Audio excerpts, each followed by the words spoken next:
Hi everyone, I'm Arrow, the Poodle DIY coach. We're going to clip a dog together. I'll show you how to set up at home, but first we're going to go through some of the equipment that you need to purchase to get a space set up. The number one thing is the clippers. Spend a good amount of money on clippers, don't go for the cheapest one. So clippers is the first thing. We're going to be using two blades today.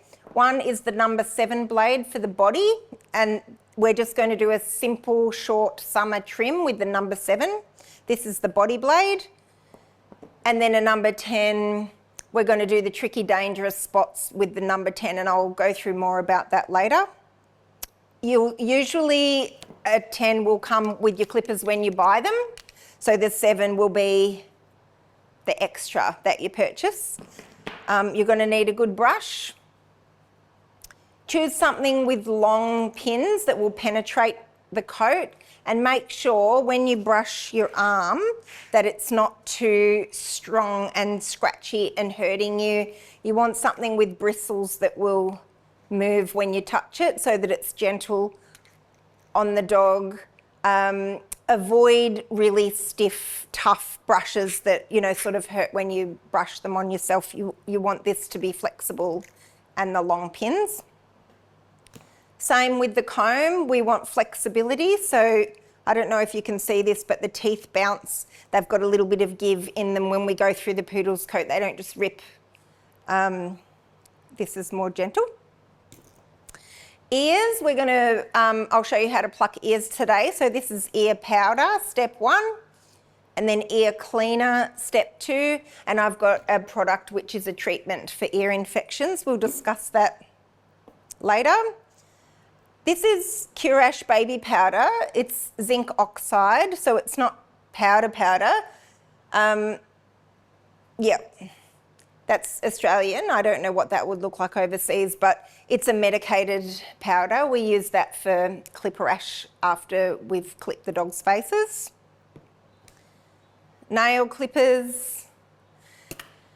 Restraints. So this is a neck restraint to go around the dog's neck, and this is a comfortable body restraint that goes around their flank. Restraints are important when you're grooming from home because your dog will be moving around if it's the first time that they've been groomed by you, and we just want you to concentrate on what you're doing and make sure that the dog's safe during the process. So do get restraints.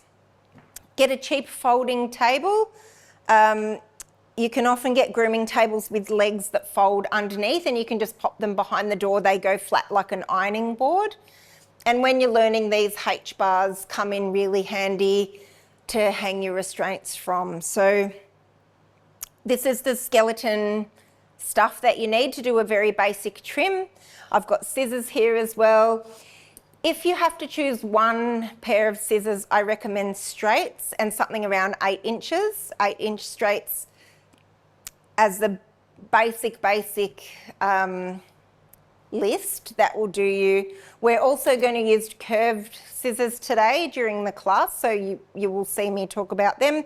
But if we had to choose just one pair of scissors, if you're fitting out everything, just go with the 8-inch straights. You can expand later. We might have a little go of the 10-inch curves today too, but again, if you just need to choose something, 8-inch straights. All right, let's get started.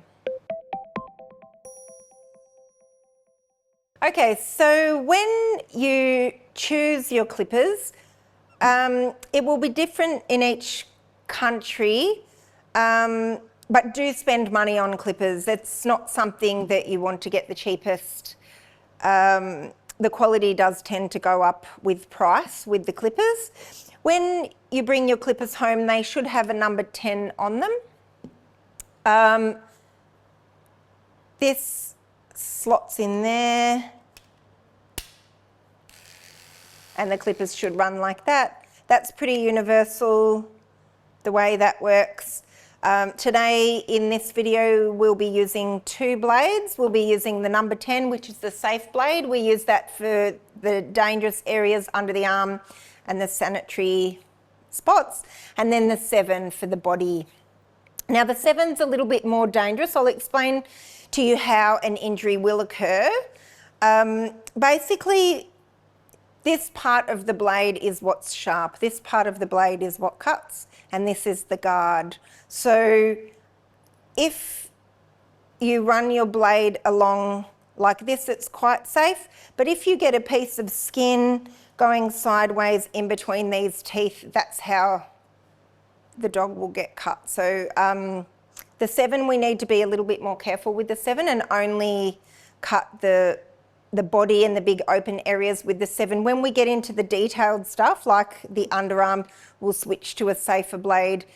The 10 is the safe blade because there's not really spaces between the guard there. Skin tends to not go between. So a 10 will cut quite short and the 7 will cut a bit longer. I also want to show you, while we're discussing blades, these extension combs. The extension combs allow us to leave the hair quite long. They fit over the top of the 10 like this. So I'll just put the 10 on. The extension blade fits over the top and runs along like this. This will pick up the hair and the hair will travel up this conveyor belt and get cut up here. So that's how long the hair will be left on the dog. This is quite a long blade. These extension blades usually come in a set of different lengths. In Australia, this whole thing is around $60 and you've got all these different lengths available, and then just the short number 7 for the summer cut. So I recommend that you just purchase these basics. Okay, so this is how we clean a blade. I've got the 7. Just an old toothbrush, nothing fancy.